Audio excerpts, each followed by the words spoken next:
Okay, good afternoon, everybody, and welcome to the Greater Norwich Growth Board meeting. Welcome to you all. So let's start the agenda. Can we take apologies first, Jackie? Chair, we've had apologies from CJ Green and Chris Starkey of New Anglia LEP. And we've also had apologies from Stephen Evans of Norwich City Council and Tom McCabe of Norfolk County Council. Okay, thanks very much. Any other apologies? No? Okay. Any declarations of interest this afternoon? Phil?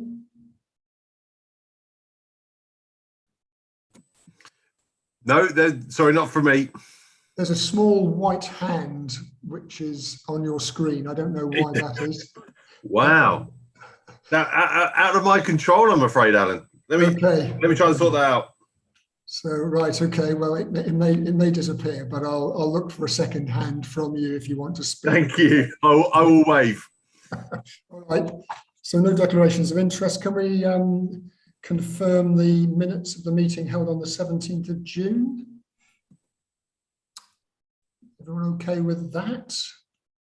Yes, great. Okay, thank you very much. So let's go on to item 4. As you know, we make it a regular feature of our meetings to invite along organisations that have benefited from investments made by the partnership. And this afternoon, very pleased to welcome Matthew Davies, Project Officer, Norwich Fringe Project and City Services, Norwich City Council, to talk about Earlham Millennium Green. So welcome, Matthew, and over to you. Good afternoon. How do we share the screen for my presentation? Do I just press the button and? If you want, I can share it for you. Just let me know when you want to go on to a next slide. I'm ready to go. I've got it in front of me.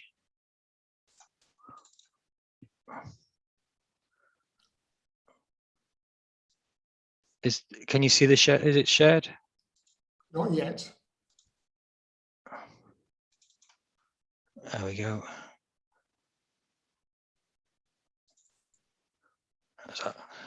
There we are. Yep, that's fantastic. Thank up you. and running. All right.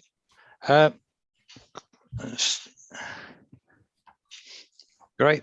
Thank you for inviting me today. My name is Matthew Davies. I'm the project officer for Norwich Fringe Project. I'm part of Norwich City Council. My role is looking after the countryside around Norwich and managing the City Council's natural areas. Earlham Millennium Green is very close to my heart. I've been looking after this site since 1998 when I started working at the Fringe Project. And the Greater Norwich Growth Board through SIL funding has kindly funded the project since 2015. A bit of site history.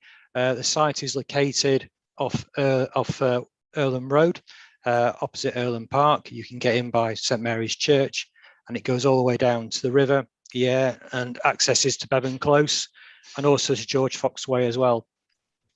The site is called Earlham Millennium Green because sort of around about 1998, the Countryside Agency had a project where they were setting up Millennium Greens, and Earlham Millennium Green was a pilot project initially, and that's where that stems from.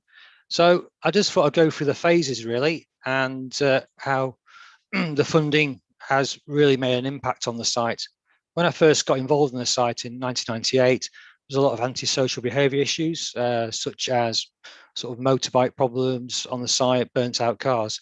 And since our involvement, that has stopped. And also the money from the SIL funding has made a massive impact as well since 2015 in helping to improve the site for biodiversity and access. The first projects we did, we had about £10,000 from the SIL funding, was to improve the pond for biodiversity. It was a pond that had become overgrown with reed mace, and we also had access problems. We had an old wooden boardwalk, which where the digger is on the site, you can see in the picture, there was a wooden boardwalk there, and that comes to the end of its life. And we decided to do what the Romans used to do, was to actually use the slubbings out from the pond and the ditches and raise up the bank. We couldn't really afford to put in another boardwalk because plastic would have cost about, I don't know, about £15,000 to put in, really. So we came up with the idea of raising up the path with soil from the works of the pond. And next slide, you can see the digger at work in the pond. It's a gravel base, so we were able to get a digger in there and dig out the reed masonry and widen the pond and deepen it as well. We kept the lily pads, there's quite a few of them, to one side to reuse at a later date so that to grow back in the pond. In the picture to your right hand side, you'll see the pipe, and that's connecting the area behind into the pond so we can maintain water levels. And again, you can see how the digger has dug up the soil bung and created a new path. Again, just a slide here to illustrate the work of the machine on site and improving access. You can see the old concrete sluice system, which allows us to manage access, water access from the river into the nearby Irland marshes, where in the winter we can flood the marsh and we get wading birds in there, which is really exciting. Again, you see how wet the diggings, the material that came out, and that dried out over time, really, and left a firm surface. And that's the surface that was taken this year. I mean, it quickly dried out in 2015 when we did the work. Within about 6 months, the site was dry, and by the April, the grass was growing back through, and you can see how quickly the site restored. That's key from our volunteers, and we managed it by cutting it on a rotation sort of during the summer months, really, to provide access for local people to use. Just another quick couple of slides here of the pond again. We had a real issues with the pond drying out. And in the summer, the fish would die and the local community would get very upset about it. So we installed a pipe, and you can see in the background there, the pipe with the water coming through. And it's a quite simple system where the pipe gets connected to the ditch system, which is connected to the river. So you have all year round water running into the pond, and the water's maintained all year round. Just to give you an illustration of where you are, in the back there's Irland Marshes, behind that's Blam Road and West Irland Estate, and behind that is the Free Score development as well on the hill there, and you've got I think it's Clover Hill tree belt there going through. Just to show you, this was taken this year, but the pond did quickly restore, but this is, you can see the difference now with the pond. The lily pads have taken over. And you've got the trees that we manage through pollarding on a rotation around the edge of the pond, which is done by the volunteers. Phase 2, this is really close to my heart, this one. This was, we had a breeding gravel path that was installed by the City Council in the sort of late 90s, and we had a real problem with water erosion. If you can see in the picture on the right-hand side, you'll see the gravel, and I'm afraid I haven't got an earlier picture to show you how it was like. Where that gravel was, that was a big hole from where the water eroded the path away, and access was terrible. The site didn't look very good, and so with the SIL funding, we were able to resurface the path and put in a nice, initially it's tarmac, but you'll see in a later slide how we made it more in keeping with the area. The sustainable drainage works by, we put soil bungs along the tarmac path, and then we put the gravel in and installed a French drain system as well, to actually allow the water when it comes down from George Fox Way to run off into the river. And it's quite sustainable now. You'll see how the contractors came in, and I was always concerned about using tarmac on a site like this because it's, you know, it's in the River Valley, Aire Valley, and I felt that we chose using sprayed bitumen or tar onto the path, then rolled it in with like a I think it's a golden pea shingle, if I remember, and it's sort of in keeping with the area. It's not too intrusive really compared to sort of black tarmac really. And this was taken, I took this about 2-3 weeks ago. It was a nice misty morning. I came in from home, and you can see how after, I think this was 2016 we did this project, and it's sort of, you wouldn't really know, the grass has crept in. The maintenance here will be sort of every 10 to 15 years you may consider having to sort of spray the area and put some more tarmac, more bitumen down and more shingle down, but at the moment the path's fine, and it's providing an amazing access for students, the local community, It's well used by local people as well. The long grass in the background are two hay meadows, two grassland meadows that we cut. The City Council cut those. And at the moment, we've got like a scabious flower in there, which is good, still good for the bees, really. It's a lovely little site. You've got a lot of willow trees growing over. I should have said the phase 2 project cost around £40,000, but it's so sustainable now. We don't have to do any maintenance work on that site, really. So I'm really pleased with that. This was the final phase that we had, phase 3, and this is working with volunteers. The Fringe project has about 27 volunteers on the books, with about between sort of 10 to 14 coming out on our work days on Wednesdays and Thursdays. We just had a work day today with my colleagues, been out with them today. And here we're installing a plastic boardwalk, a plastic dipping platform into the pond for the local school to use, West Earlham Infants and Junior School. There was a wooden boardwalk there, but sadly that came to the end of its life. It was rotten, so we had to remove it for health and safety. And here we have the 3 volunteers. We've got fireman Chris, who's an ex-fireman. We've got Mark there, who's was changing careers, and Keith, who used to be an ex-fitter. The 2 guys left and right are retired, and they come out with me, and the skills they bring are quite amazing. We've built this plastic structure with the volunteers, really. And again, you've got more people there helping on the day, installing, getting people learning new skills from different walks of life.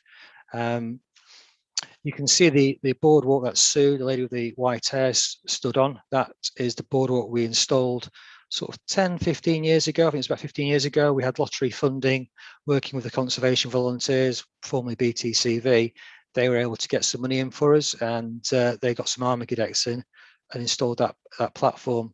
It was about £10,000 sort of spent on that, just on materials. Whereas these platforms, these I think they came in about sort of £700 for this section here on your left. You can see there, looking down onto the pond and the platform. So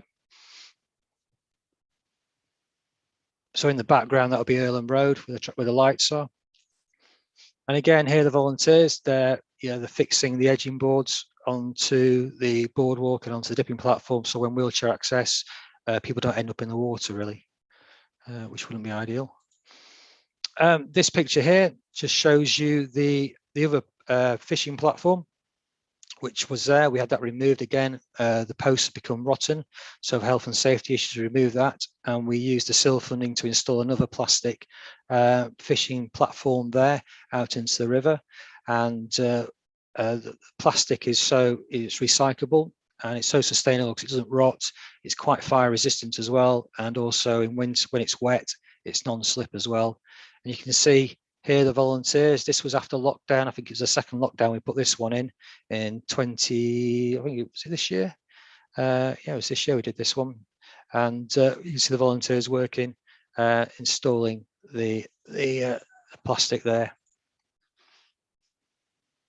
So you've got Keith on the right, and Mark on the left is just a recently retired doctor who started joining us and coming out. And we're in there, we're installing the boardwalk out onto the river. The rond that you can see in the distance at the end, that's been removed, so the fishermen can now fish into the river. And this is sustainable now, this platform.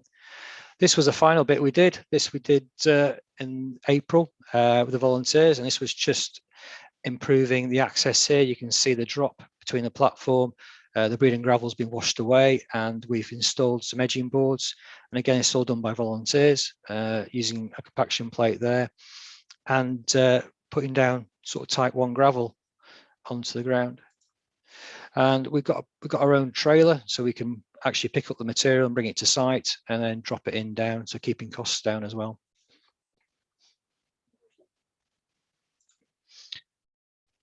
We were able to, as part of the project, to promote the work. We worked with the Friends of West Earlham Woods, and I got them to help design the board and do the text. And we got the local school, the West Earlham Infant School, to actually draw the pictures. The children draw the pictures, and the City Council's comms team was able to put the whole design together. So you can't see it all, really. To finish off the project, I wanted to sort of encourage more people to use the area, and especially with COVID over the past 2 years, the increase in footfall in the natural areas has been incredible. I've seen a massive increase across all the sites that I look after in the city area. Here we used wooden oak posts with waymarkers on, and we had a waymarker disc. This is part of the Air Valley Walk, so we're promoting the route along the Air Valley Walk. And I just felt that these would finish off the site and encourage access, and people didn't, new students coming to the area, or new people, it just gives people an idea of where to go. And just the final, you can see the interpretation panel in the distance there. And I just sort of the sustainability of the project is that we manage it with volunteers. We have work days down on site looking after the area now, and it just ticks over. The volunteers come and cut the paths with me. You can see Alan in the background there, the still brush cutter. We have him trained up on that. We're able to train the volunteers in using different bits of equipment. Yeah, that's the end of the slideshow. If you have any questions, I'd be happy to answer them for you. Matthew, thank you very much. Fascinating and really impressive project, and the involvement of volunteers and the project work and the skill sets are also very impressive. So if you take the presentation down, I'll see if anyone's got any questions or comments. Great. Okay. Anybody like to make any comments?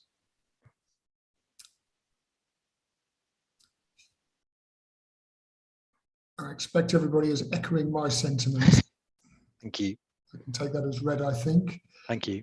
No, that's really good, and you know, your passion and enthusiasm is evident, and it's thank you. It's a great achievement. So if you could pass on to all the volunteers the thanks of everybody from the Greater Norwich Growth Partnership. Thank you. Would appreciate that.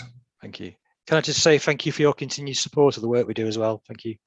No, delighted, and it's you know, it's just good to remind ourselves about, you know, converting our pooled SIL and funding streams into a whole series of benefits across the whole of the Greater Norwich area. So thank you again, Matthew. Thanks for your time. My pleasure. Thank you. Bye-bye.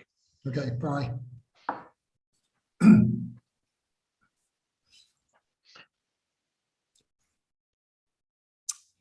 I think we're going to have to pull together a kind of a compendium of the projects with some sort of photos and photographs of volunteers who have contributed where that's been the case. Graham, you're on mute.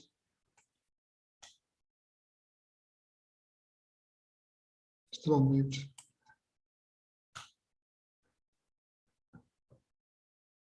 Sorry, I was muted by the host or something. Sound is very ominous. I was just going to add to what Matt was saying, just for the board's benefit, to bring out that actually the investment that the board's made in Earl and Millennium Green is part of what you were saying, is part of a sort of network of investments that have been made. So a couple of years ago, the board supported the building of the bridge higher up that connects this area effectively via Bothorpe Southern Park through to effectively the NRP and into Colney. And also we've made other investments further down the Yare Valley in terms of Marston Marshes, and then the section between UEA and Eton in terms of improving that. And all that is intended to do is sort of build this related and sort of mutually beneficial network of green infrastructure that exists down the Yare Valley that serves the growing populations on both sides of the river. And clearly a lot of that is managed by the Fringe Project, who have a way of delivering those projects using voluntary labour, keeping the costs down of both of actually delivering the projects as far as we can and of managing the maintenance costs in the long term for the benefits of communities on both sides of the river there. That tells a great story. Yeah, thanks, Graham. Right, if there are no other comments on this, let's move on to item 5, which Sebastian's joined us. Hello, Sebastian, good to see you. Hello. And you're going to take us through the paper on capital programme updates for children's services. Thank you, Chair. And thanks for the opportunity to just go through the paper. So this is an update for the board we have been to the board previously to discuss the issue of funding the infrastructure that is needed in terms of school places, and hopefully this paper provides you with an annual update as requested to ensure that we are building the places that are needed in the Greater Norwich area, and I can assure you we are, but also look forward to see how best we ensure that the funding is available for the considerable number of school places that will still be needed as growth is achieved through housing development. So the paper is based on the capital programme, which is refreshed annually and presented to Norfolk County Council. That's due an update this autumn. So the items that are mentioned within this paper are taken from the published papers from the previous year. So the schools local, that was on item 1 or part 1. Part 2 just refreshes our minds on this schools local growth and investment plan. So as a county council, we annually publish a big plan to say this is where school places will be needed over the next 10 years. And that plan sets out large scale developments where we need more than one school, developments where one new school is needed, and those where adjustments are needed to existing schools to provide additional places, as well as those areas in the second part where in the longer term, we are seeing a demographic decline and therefore might need to adjust a surplus number of places and reduce them. So that was published in January, and again, that's due for an annual update early next year.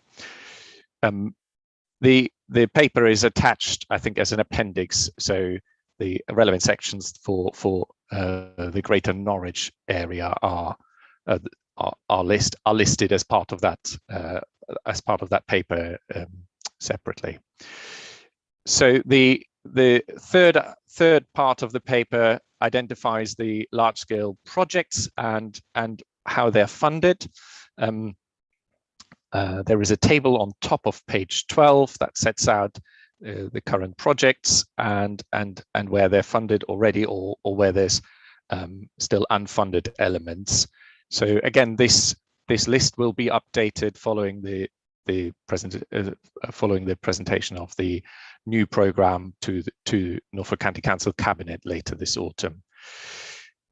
We've made progress against those schemes, and certainly Ormiston Victory Academy and Sprowston Community Academy expansions are underway. We're in construction for both of those at the moment. It's a significant expansion for each of the schools, and they're well underway.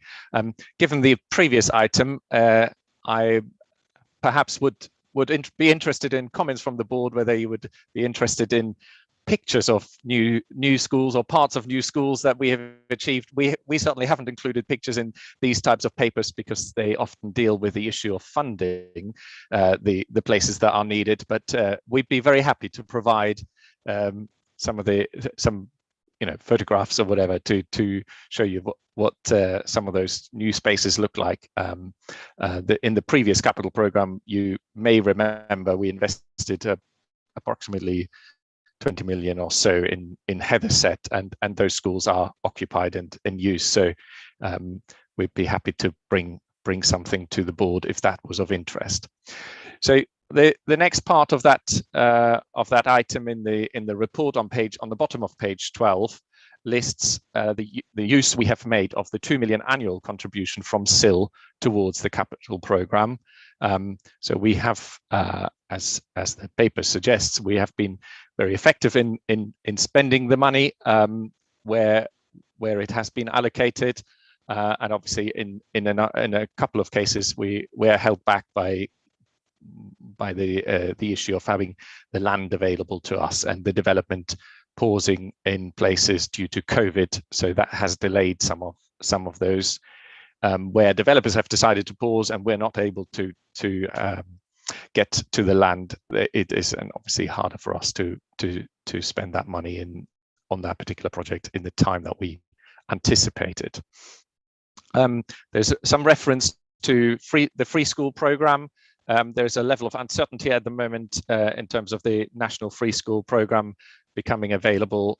We have said previously that we will, of course, try to make use of any central government funding wherever possible. They come along as waves, and there isn't a wave open at the moment, and there's a spending review. So there's a bit of uncertainty as to how much the Greater Norwich area might be able to benefit from central government funding that builds schools directly via the DFE route. So item 4 is really the key question from us to the board. It would be very helpful from our point of view to consider using the SIL income to support borrowing, as there is still a considerable shortfall for the programme, and that might enable us to better finance the number of schools that still need to be built in as part of these developments. And the regular 2 million annual SIL contribution would then be used to furnish that borrowing. If there is an opportunity to look at the city deal, perhaps, should there be any borrowing capacity that still becomes available. I know there's some notional allocation for some of that already, but there's also some timescales attached to that, I understand. So if something like the city deal becomes available, we would certainly be keen for the board to agree for us to give that some consideration, so that we create a fund that enables us to fund more of the programme and remove some of these significant shortfalls that we're currently seeing. So a 2 million annual contribution might create a borrowing pot of maybe just over 30 million. There is a bigger shortfall, so maybe the other issue we would then have to look at is whether it needs to be a slightly larger contribution to ensure that it's the right size of pot and we don't run out having built a 3-year programme and then coming to year 4 or year 5 and there's still some schools left to be built and we've got no money left, because the SIL contribution would then be furnishing the borrowing, if that makes sense. So we've just referenced the SEND capital programme as part of the paper, just to give the board some reassurance that we are, of course, looking at all pupils, not just those in mainstream. There is a need, with additional pupils coming through the development, for us to ensure that we have sufficient number of specialist places, and some of you will know that this is an area of challenge for us to ensure that we always have the right number of specialist places available. So the current SEND and AP programme is furnished through NCC borrowing, and we are, of course, looking at the growth in population in the Greater Norwich area as part of our planning for additional specialist provision. So in short, we're asking for those recommendations listed under part 6 to note the ongoing need for additional school places. We have still got many more houses to be built out, and therefore many more school places to create for the foreseeable future. To agree that we consider the use of the city borrowing deal, or perhaps a similar type of deal to create sufficient funding for the Greater Norwich capital projects that are needed for the infrastructure around school places. And then the third bullet point is just to reiterate something that we discussed last year, and it's a continuation of our shared responsibility to ensure that we, alongside with NCC, who's got the statutory responsibility, ensure that school infrastructure is delivered in line with the housing growth. So I'll pause there if that's okay, Chair, and just see if I should say any more or answer any questions regarding the paper. Thank you, Sebastian. That was very clear. I'm going to ask, before I bring in John, I'm going to ask Andrew if he wants to say anything. Well, thanks, Sharon. It may well be that I'm going to say a similar sort of thing to John, because we have talked about this before at previous meetings, haven't we? How to use the SIL contribution money. Think of the overall picture that Seb's just painted there of where we're going. Greater Norwich, large amount of housing developed to be built, requiring larger amounts of educational provision. Now, as Seb indicated, bottom of page 12 there's been a run out of how the money so far, the £2 million per annum, has been spent. So, but that's gone towards individual schemes. as straightforward capital contribution. But if you think around the responsibility, normally schools will be funded through Section 106. We don't have that provision in the Greater Norwich part. We've got SIL, so therefore the money should come from SIL. So if we're continuing, and I hope we want to continue with at least the £2 million regular contribution, then first of all we need to build that into the overall funding programme. That's the first thing. Second thing, when you think about the requirement for financing, funding, whichever words you want to use for this, it is quite substantial, 30–40 million pounds. Obviously, government money will be brought into this as and when we can get it. But my take on this, and I think it's probably similar to what John was going to say as well, I think it is, isn't it? The £2 million could actually be used to service the borrowing. This is all long-term borrowing. It's not going to be like the LIFT fund, for example, where it's a circular fund. It can't be, because it's money that's required to actually build a capital asset. And so it is a long-term funding. So if the board is sort of sympathetic to that sort of approach, then I think where we need to go is first of all to understand, can we guarantee, I think it's probably the right word to use, the £2 million at least on a continuing basis year on year through the SIL money? That's number one. Should that be the case, then we can start to say, let's use that money in a different sort of way for funding borrowing, as opposed to say, well, here's £2 million put towards that scheme or partially to that scheme. I hope you understand what I'm talking about there. That it's just a different way of doing it. And if we want to use the SIL money in the right sort of way, this, to my mind, is the right way of doing it. Thanks, Andrew. That's very helpful. Bring John in now. Yeah, hi. We had included with Andrew, and that's not entirely what I was going to say, but I am supportive. And as I cast my mind back to 2012 when we started the SIL journey, and I think I'm the only one here left. Although, Andrew, I think I'm not even sure whether it was Simon Woodbridge sat around the table at that time, or it might have been yourself. But the county council, especially in its guise with Mike Jackson, who was the head of planning and transportation at that time, we had to sit down and make some choices. And I felt strongly that education was part of the infrastructure load that comes with houses. People at houses have kids, some of them want to go to school. But I was in a minority of one. Neither the Education Authority nor any of the other district authorities supported my position that we should have money from SIL into schools or education. It was all to be spent on highways and roads, and I was disappointed. But you give it, when you're beaten. So I was delighted when we had the proposal came back to put £2 million in from SIL, righting a wrong, so to speak. But the problem is we haven't got any more money. At that time, back in 2012, I seem to recall we thought we might get over years, £400 million from SIL. Well, we certainly were encouraged to create a Section 123 shopping list for £400 million. And as I understand it now, the best estimate is we might get about 70. And half of that has been spent on the NDR. So I can't see how we can go anywhere above and beyond. And you sort of broken the bank to get the £2 million as it is. I don't propose to resolve from that, and I'm open to suggestions like Andrew's made about how can we use it more flexibly to support borrowing if that's permitted by the regs. That's fine, but we can't be on the hook for the capital sum, the repayments if it's servicing, because that's your statutory responsibility. I mean, it's a shame, but the money that would have been available for roads has been spent for schools has been spent on roads. Now, I think it's worth thinking about the governance of the GNGB. If we're being asked to divert from the path, we've got a list and of committed projects. We do the LIFT process. There's a list of sort of reserve projects which haven't quite made it because we haven't got enough money, and there's projects which are aspirational in their nature, together with the cash flow. Well, let's be seeing that documentation as part of this bidding round.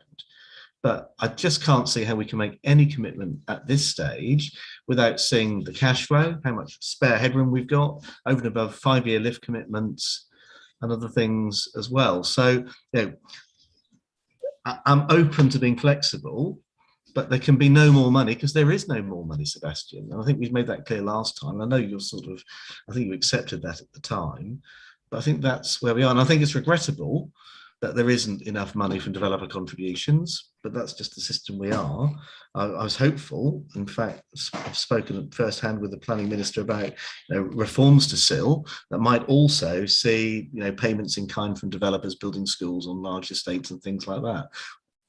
I'd hoped that was going to be published by now. It doesn't look like it is going to be for the moment anyway. So it's a very fluid situation. I think we need to see where the SIL regs land up. We need to, Grace and her project team need to provide us probably at every meeting with a look-see at where we are on the budget and forecast, and then we can make some sensible decisions. But I can't see any more money at the moment. Sorry, that was a bit of a rambling response really, but there's a little bit of history, but you can't spend the money twice. Thanks, John. I think I know where I want to take this, because we're not going to resolve the issues today, but I'm going to take any other comments before I suggest a way forward. Well, I think, if you don't mind, Alan, that was my point really, that we've got to look at the finances before we can commit it. Yeah. But equally, it's where it sits. Now, John's brought out a slightly different point, which I'm with him in that respect. I think I was there in 2012, actually, John. But notwithstanding that, we have had this discussion at least a couple of times, and not necessarily the last meeting like that, probably a couple of years ago. So we have been aware of it, and it's really a question of how the money can be more flexibly used, if it is there to be used. Yeah, I mean, I did note Sebastian's well-made points about the role of central government in this, and whether we're going to get another wave of free schools and significant funding for that, or whether we get some DFE funding to go directly into the local authority in terms of provision for new schools. The other point, of course, is that one of the perennial questions, frequently asked questions or concerns from our residents is just the point that Sebastian's made and well, you and John have made is that if we build communities, we don't just build houses. And people are concerned about enough school places, and actually what Sebastian has outlined here just shows how quickly this area is growing, and the demands and the pressures, not just clearly for schools, but also obviously for a range of other community facilities and health and so on. So I think we can agree these recommendations, and noting in particular that item point 2 is about consideration of some of those financing issues in terms of filling that demand gap with money, and we'll need, I think, at some point a paper which looks at this in the round. A detailed paper picking up some of the points that have been made by the contributions today, so we can work that through. John? Yeah, first of all, I don't want my comments to be perceived as being ungrateful for the good work that Sebastian and his team have done. I mean, clearly these schools have been delivered, so that's well done, and I don't want to seem to be churlish there. But to the substance of the recommendations, I think it would be really important that we recognise that even if we're to have the sort of flexibility outlined by Andrew, which seems like a sensible suggestion, ultimately the liability for the capital finance can't rest upon the GNDP. We put our shoulder to the wheel to help them get built, but ultimately these are assets and liabilities that must be held by the education authority.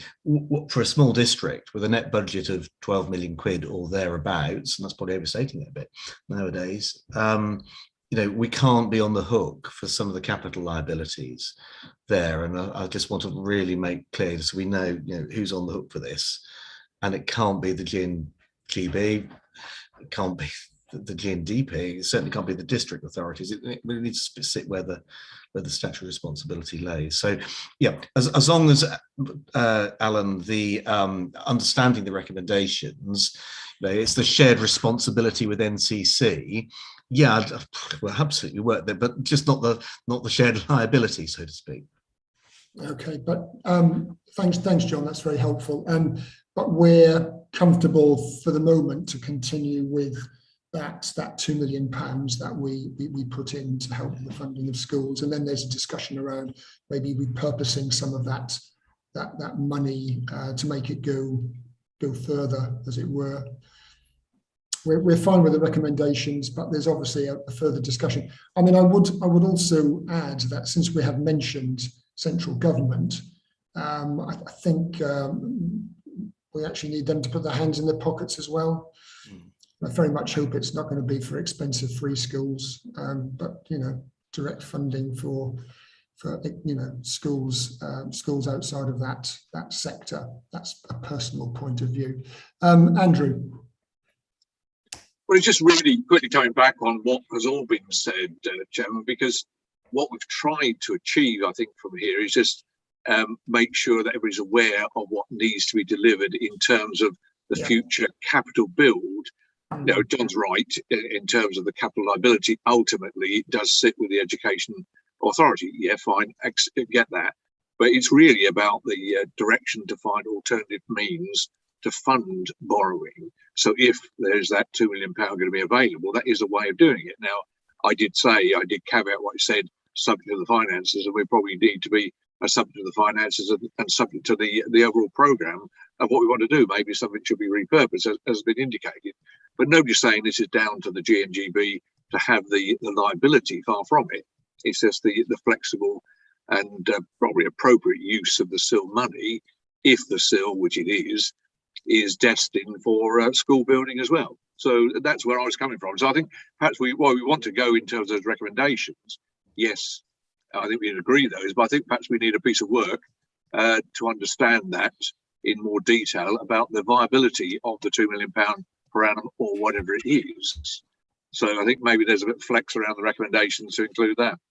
Okay, yeah, I think that's fine. That gives John the reassurance he's asked for. But and if Grace can give us the best effort of the forecast, because these forecasts change all the time, then we can make an informed decision rather than shooting the dark.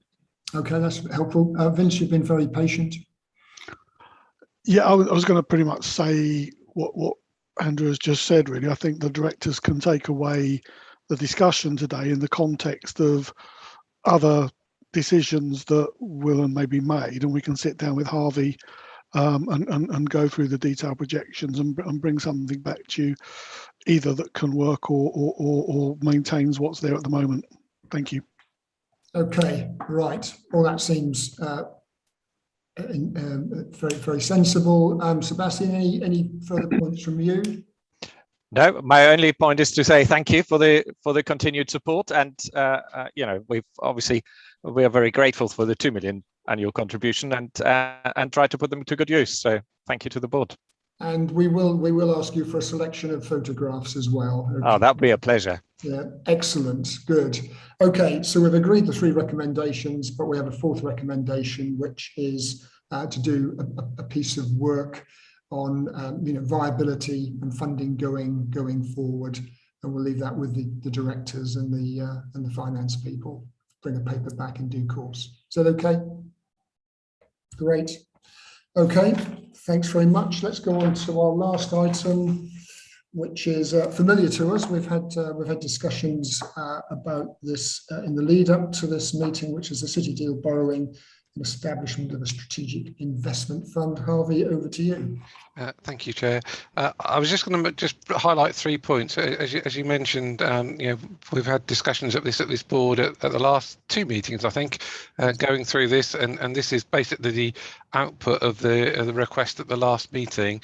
The 3 points I'd just like to make is, we have got a proposal in this paper to set up a new fund, a strategic infrastructure fund.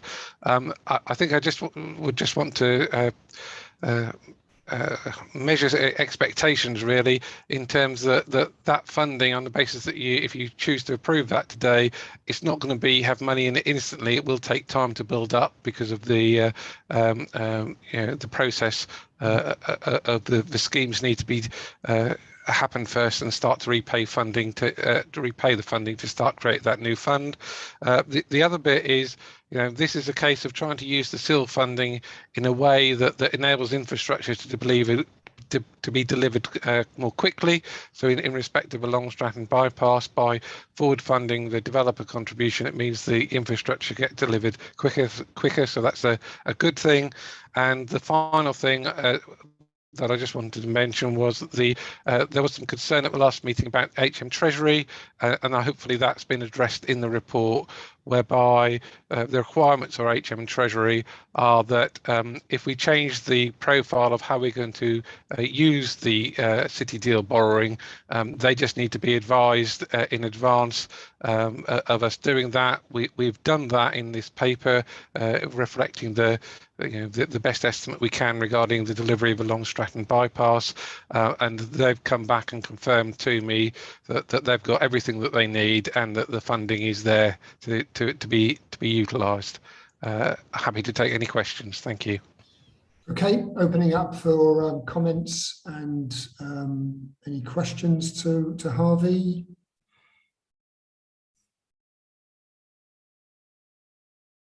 Okay. Well, all I'll say is, because it relates to the bypass, if I may, Alan. I mean, this represents some of the, the tortuous discussions we've had, but I think it's a good way of recycling money. It gives us the certainty we need. Those councils that are on the hook are on the hook. We're incentivized to do that, but it's almost recycling the money as well. So part of our trick, I think, part of the challenge facing us is to try and more accurately cash flow where the requirements are, so that if there's a short-term investment that we can get in, spin round and get out to fund a more longer-term thing, we can be we can be a bit clearer. But there's a really good worked example with the Long Stratton bypass, as I understand, and Phil will confirm this. The application is to be heard by our planning committee towards the end of the year. It's been a long, I was going to say 50-60 year campaign here. I feel as if we're on the home straight, and giving us also the flexibility to secure this through Section 106, legally enforceable, and with us having the flexibility as planning authority to take appropriate security, legal security, which would be more difficult through CLINGB, which is a joint committee, but it's not exactly constituted as a legal entity. I think it is a good model which we can all go forward with, and if we can recycle that money, we're so much better. Thank you, John. Any other comments around this? Got the 4 recommendations in front of us. Clearly, the Greater Norwich Growth Board can recommend, but it's got to be the constituent councils that take the recommendations through their full processes. But we've done a lot of work on this, and particularly grateful to Harvey for the work that he's done and other colleagues. So if I put the recommendations to you, are we all happy with the 4 recommendations? Yeah. Maybe we'd like to indicate, that would be good, just for the video. Okay, right. We're done. Thank you very much. Next meeting, 2nd of December. Enjoy the rest of the afternoon. Thank you very much.